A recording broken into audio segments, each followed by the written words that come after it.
스가랴의 찬양을 함께 교독하셨습니다. 스가랴는 아침에 말씀드린 대로 요한의 아버지입니다.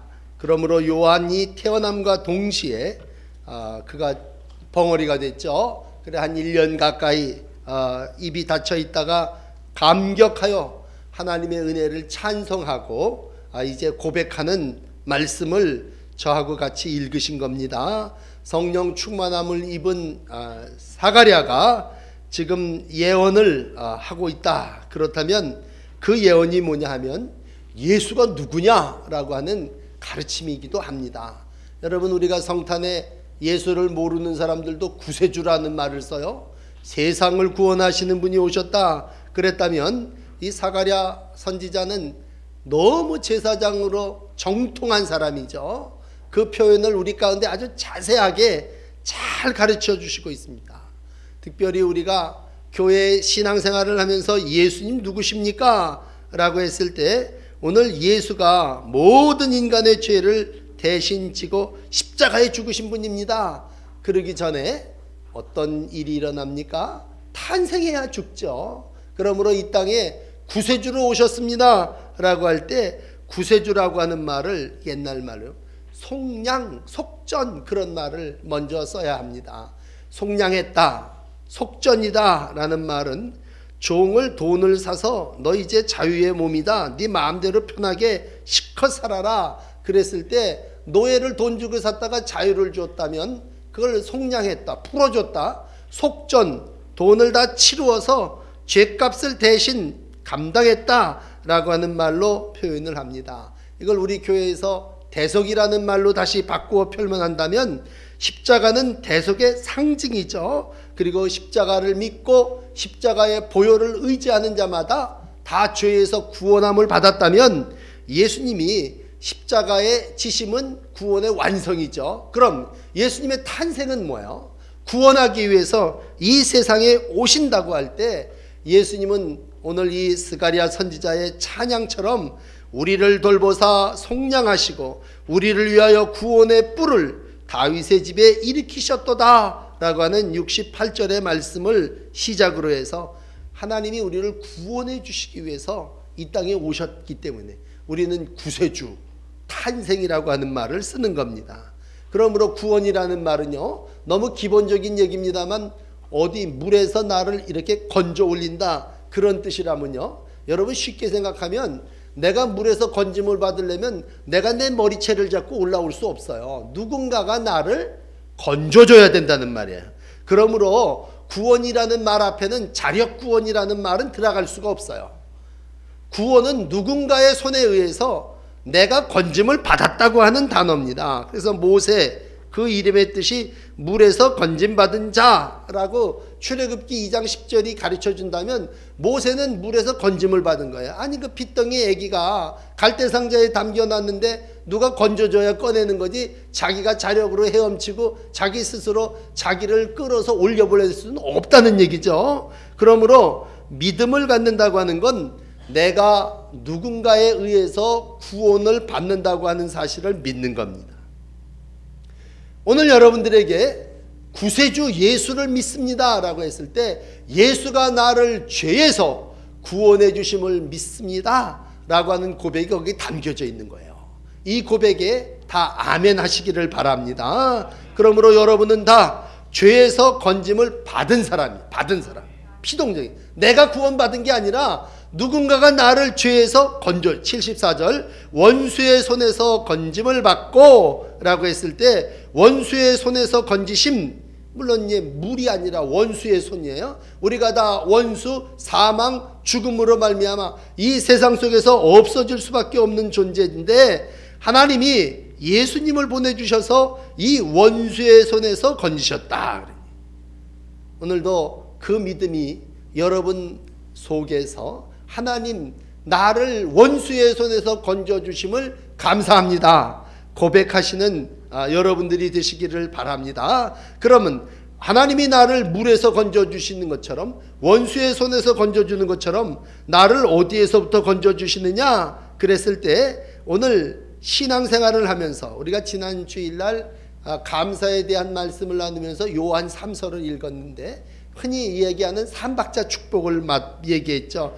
요한 3서 1장 2절에 있는 우리 순복음 교회의 어떤 정통 교리가 되어버린 사랑하는 자여 내 영혼이 잘됨 같이 내 범사가 강건하고 잘되고 세 번째로 강건하기를 내가 간구하노라 그랬을 때 이 셋은 뭐예요? 영혼이 잘되고 범사가 잘되고 육신이 강건하기를 원한다 그런 말 아닙니까? 그러니까 인간이 영이 있고요 또 인간이 육이 있다면 육신이 강건한 것도 복이죠. 영이 사망에서 건짐받는 것도 복이죠. 내 범사가 잘 되는 것도 복이죠. 그러므로 하나님을 믿는다라고 했을 때 이 세 가지를 다 말씀을 드린다면 나를 죄에서라고 하는 말 속에 나를 원수의 손에서라고 하는 말 속에 첫째는 나를 죽음에서 건져주신다는 거죠.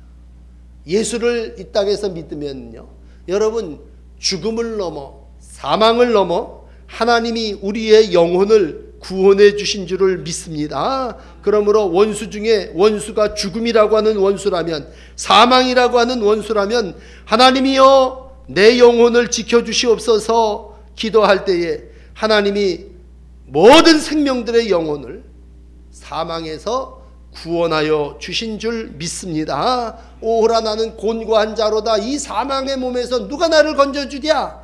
예수가 우리를 사망의 몸에서 건져 하나님의 거룩한 나라에 이르게 해주시는 줄을 믿습니다. 또 하나는 우리가 이 세상을 살아나가면서 너무나 힘든 건요 궁핍이라는 말. 살면서 잘 되기를 원하지만 참 어렵습니다.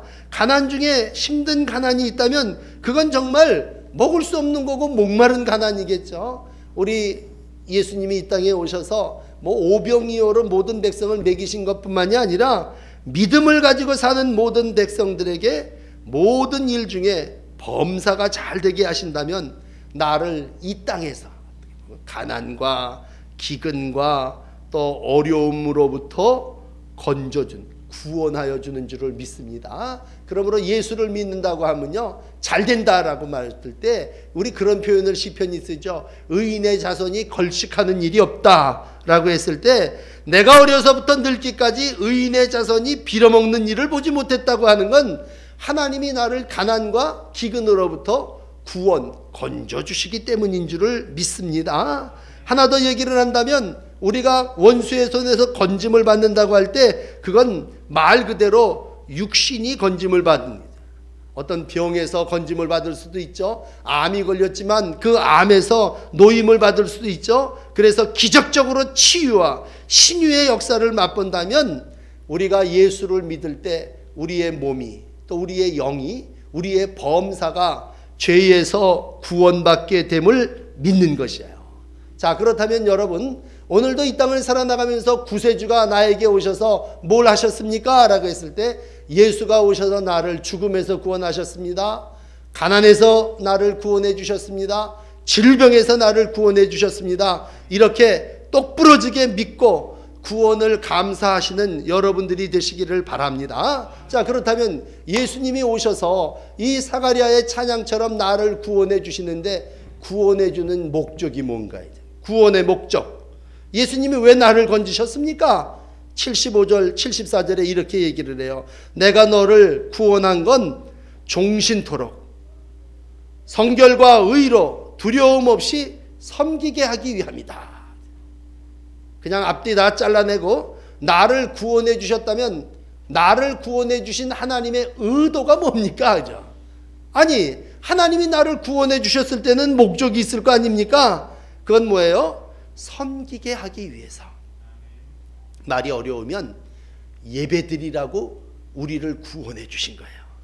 그러므로 하나님을 섬긴 그건 내가 나 잘 되라고 하는 게 아니라 구원에 대한 보답이에요. 보답. 구원의 목적이 섬김이라면 너가 이 땅을 살아나가서 이젠 네 몸이, 네 마음이, 네 물질이, 네 모든 것이 건강해지고 잘 되지고 영원히 죽음에서 구원받았으니 이제 나를 어떻게 신령과 진정으로 예배해라 그런 얘기입니다. 오늘도 하나님이 여러분을 구원해 주심을 믿으시면 여러분은 예배 안 드리면 안 돼요. 구원의 은혜를 아는 사람은요, 두려움 없이 하나님을 섬겨야 돼요.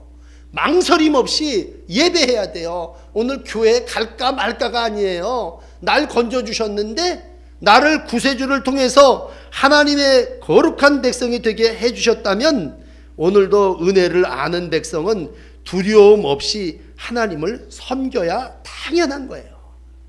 그러므로 구원의 목적을 아시는 여러분들이요, 여러분들이 한 해를 반성하면서 무슨 이런 봉사 저런 얘기할 것 없이 예배가 온전히 구원의 감격으로 하나님 앞에 드려졌냐. 요즘 애들 부르는 복음성가처럼 예배가 예배되게 하고 교회가 교회되게 했냐라고 하는 그 노래는 뭐예요? 하나님의 구원에 합한 삶을 살았냐, 그런 얘기죠. 오늘도 종신토록 우리 주님의 구원의 목적에 부합하는 하나님을 두려움 없이 섬기는 여러분들이 되시기를 바랍니다. 굳이 하나 더 성숙한 교인이 위해서 안내를 해드린다면 두려움 없이 섬기는데 앞에 무슨 말이 붙냐면요, 주 앞에 성결과 의로 두려움 없이 섬겨라. 성결. 내가 거룩하니 너희도 거룩해라 그랬다면 예배를 잘 드리는 최선의 방법이 뭐냐? 그건 섬김이야, 섬김. 그렇다면 그 섬김을 드리는 자는 어떻게 섬겨야 되냐? 신령과 진정으로 거룩하게 섬겨야 돼요. 그 거룩함이라는 말을 오늘 스가랴 선지자는 성결이라는 말을 쓰겠습니다. 성결. 그러니까 하나님 앞에 예배하러 나오시는 여러분들이요, 성결의 영을 힘입어서 성결과 의로 두려움 없이 섬기는 여러분들이 되시기를 바랍니다. 예배 안 되는 말을 영어로 서비스라고 그래요, 쉽게. 그러면 서비스 한다는 말이 뭐냐? 그건 내가 내 모든 것들을 들여서 아주 그냥 진실하게 정성껏 섬길 때 그게 서비스예요. 하나님을 예배한다고 하는 건 곧 하나님 앞에 내 모든 성결과 의를 다 동원해서 예배하는 거예요. 뒤집어서 하나님 입장에서 이런 생각을 해봅시다. 아유, 아무개가 병으로, 또 아무개가 물질로, 아무개가 죄로 죽어가길래 내가 건졌어요. 그랬더니 건져놨더니 뭐 보따리 내놓으라는 얘기는 아니고 어디를 가갖고 딴 신을 섬기고 있네. 이건 참 우리가 생각해 볼 때 하나님의 모습 속에 정말 안타까운 거냐. 여러분도 사랑을 하시겠지만 우리가 누구에게 정을 주고 사랑을 해서 내 모든 것을 다 줘서 그 사람을 건져놨어. 그랬더니 딴 여자한테로 가버렸네. 이건 뭐 견딜 수가 없는 거죠. 하나님의 마음이 가장 상하는 게 뭐냐? 예배할 자리에 있질 않고 물질 따라가는 거예요. 세상 우상을 따라가는 거예요. 그런 사람을 가리켜서 뭐라 그래요? 저런 지조, 성결치 못하다 그런 얘기죠. 진실하지 못하다는 얘기죠.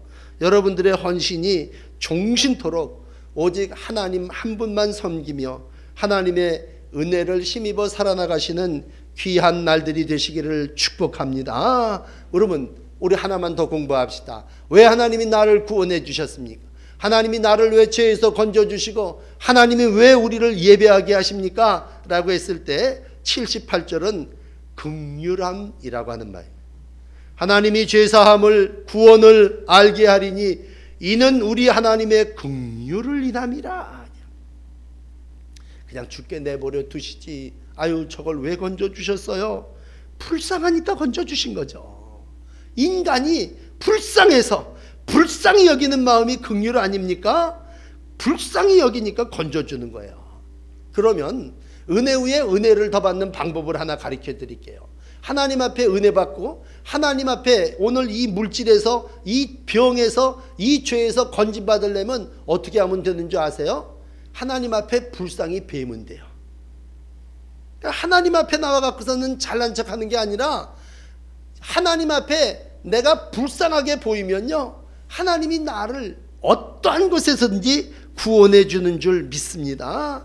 마태복음 15장에 보면요, 예수님이 이런 말씀해요. 내가 무리를 불쌍히 여기노라. 저들이 나와 함께 있는 지 4일인데 먹을 게 없구나. 저러다가 길에서 기진할까? 저러다가 굶겨 보내야 되겠네? 이러면서 뭐예요? 떡 7개와 생선 2마리로 4,000명을 먹이시는 거예요. 그러니까 하나님의 은혜를 입는 방법은 뭐냐라고 했을 때 그건 예배를 드리는 건 당연한 거지만 늘 우리가 주인이시고 구세주이신 하나님의 은혜를 입으려면요, 하나님 앞에 긍휼, 불쌍히 여기면 된다. 또 한번 예를 들어 드릴게요. 이 누가복음 7장에 보면요, 과부, 나인성에 사는 사람 중에 제일 불쌍한 사람이 과부라고 그랬죠. 베데스다 연못가에서 사는 수많은 각색 병자 중에 38년 된 병자가 제일 불쌍하다 그랬죠. 왜? 무리를 불쌍히 여기시는 하나님이 아주 과부에게 아들 하나 있는데 그 아들이 죽은 거예요. 그러니까 예수님이 그 동네를 들어가셨다가 너무 딱한 거야. 그러곤 상여가 쭉 나가는 걸 보면서 불쌍히 여기면서 과부에게, 야 아무개야 울지 말아라. 가까이 가셔서 관에다가 손을 대시고 맨자들이 설 때에 과부의 죽은 외아들이 살아났단 말이에요. 그럼 어떻게 그 과부의 외아들이 살아날 수 있습니까? 답은 나와 있어요. 예수님이 불쌍히 여기셨기 때문이죠. 그러므로 늘 주님 앞에 나와서 하나님 회개합니다. 하나님 잘못했습니다. 나를 긍휼히 여겨주시옵소서. 그러면 여러분 어떤 곳에서든지 구원을 맛보고 은혜 위에 은혜를 누리게 되는 줄을 믿습니다. 예를 하나 마지막으로 드린다면 성경 맨 끄트머리에 구원받지 못할 자가 하나 있어요. 예수님이 십자가에 지는데 강도가 둘이 같이 십자가를 져요. 이쪽에. 그러면 그 강도 중에 한 녀석이 얘기합니다. 우린 우리의 죄 때문에 죽고 저 사람은 아무 죄 없는 가운데 뭐 죽었다, 막 그렇게 얘기를 하면서 이 강도가 마지막 한마디 하죠. 당신의 나라 낙원에 이를 때 나를 좀 기억하여 주시고 나의 모든 죄를 좀 생각해 달라고 얘기할 때 주님은 지금 자기 몸도 고통스러우셔. 지금 십자가에 못 박혀서 같이 죽어요. 그러면서도 뭐예요? 내가 낙원에 나와 함께 하리라 약속해 주십니다. 아니 이 사람 무슨 공로가 있어요? 평생 한 짓이라고는 강도짓인데, 아니 저 사람이 도대체, 난 저 사람 교회 나오는 것조차 꼴보기 싫어. 나와 함께 있다고 하는 자체가 정말 혐오스러워. 그러나 주님은 함께 그 고난의 십자가의 길을 가시면서 그 마음이, 불쌍히 여겨달라고 하는 그 마음을 주님은 그대로 받아들여요. 그러니까 일생을 강도짓한 사람이라 할지라도 주님은 오늘 마지막 나를 좀 기억하고 나를 불쌍히 여겨달라는 사람을 난 너 몰라. 그리고 십자가에 돌아가시지 않았다는 얘기예요. 구원은 업적으로 되는 게 아니잖아요. 우리 잘 알잖아요. 바리새인이 다 구원받았습니까? 제사장 서기관들이 업적으로 얘기하면 더 똑똑이요 더 실력이 있는 사람들이죠. 그러나 그러한 모든 사람들보다 나를 기억하소서, 나를 불쌍히 여겨주시옵소서, 오늘 내가 너와 함께 낙원에 이르게 될 거다. 하나님이 영원한 길을 그 강도에게 허락해 주신 줄 믿습니다. 그러므로 교회에서 퀴즈를 내면요, 낙원의 첫사람이 누구냐? 낙원의 첫사람이 뭐 사가랴 선지자입니까? 마리아입니까? 예수의 무슨 가족 측근 이 일꾼들입니까? 아니에요. 예수님하고 같이 낙원에 들어간 첫사람은 강도의 강도. 구원받을 수 없는 사람이란 말이에요. 사막의 그늘에서 평생 동안 죄 지은 사람이란 말이죠. 그런데도 그 죄인을 구원해 주셨어요. 이유가 뭡니까? 이젠 여러분들이 답하셔야 돼요. 78절 하나님의 긍휼이남이라. 그러므로 구원은 하나님의 긍휼의 역사입니다. 죄인을 구원하시는 주님의 긍휼히 여기시는 마음이 오늘도 저를, 여러분들을, 그리고 이 땅에 살고 있는 모든 강도와 죄인들을 구원해 주시는 줄을 믿습니다. 그래서 이루어진 길이 뭐예요? 이젠 평강의 길이 시작됐고 더 이상 죄가 지배하지 아니하고 하나님의 놀라운 구원의 역사가 이루어지고 돋는 해가 위로부터 저 앉은 모든 자에게 비치고 우리 발이 평강의 길을 가게 되고 하나님의 은혜가 은혜 위에 임함을 우리 가운데 가르쳐 주시고 있습니다. 오늘 예수를 모르는 사람들에게 말합시다. 성탄이 뭐냐? 야, 사가랴 선지자가 얘기하는데 성탄이라고 하는 건 구원이다. 이제. 누가 구원받을 수 있느냐? 온 세상의 모든 사람들이 다 구원받지만 하나님 앞에 나와 긍휼히 여김을 간구하는 이들이 구원함을 받게 된다고 하는 사실을 꼭 전도하시고, 죄사함으로 말미암는 구원의 역사가 여러분들을 통해서 앞으로도 오고 가는 성탄 속에 계속 이어지는 축복이 있으시기를 바랍니다. 오늘 구원의 은혜를 경험하신 여러분들이요, 이 땅을 살아나가면서 세 가지 확신하십시오. 나는 사망에서 구원받은 사람이다. 나는 이 세상에서 구원받은 사람이다. 나는 이 육체에서 온전히 예수로 말미암아 구원받은 하나님의 자녀다 라고 하는 믿음을 가지시고 성탄을 맞이하시면서 구원하신 주님을 소리 높여 찬양하시는 축복의 한 주간이 되시기를 바랍니다. 기도하십시다.